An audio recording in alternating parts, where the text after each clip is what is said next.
With the iGrow 1400 controller, you can install two types of light sensors, solar and quantum. The solar sensor is sensitive to the visible light spectrum. The quantum or PAR sensor limits the light measurement to the 400 to 700 nanometer band where photosynthesis takes place.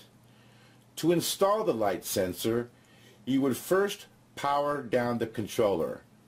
Then, you would loosen the two set screws that are at the top of the controller, and then you would gently pull the main board forward to display your sensor terminal blocks. Note, the light sensor location is V+ and AIN8. You would wire the red wire to the V+ and the black wire to the AIN8 location.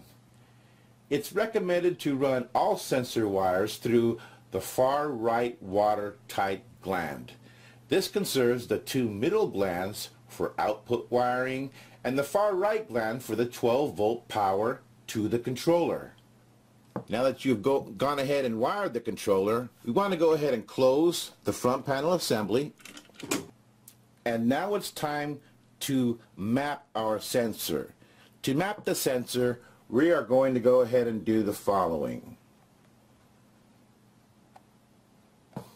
We're going to go ahead and go Enter Menu, System Setup, Setup Inputs, and then hit Next to scroll down to the light location. Right now it's none, and since we installed a solar sensor, we'll hit plus till we get to the solar sensor mapping.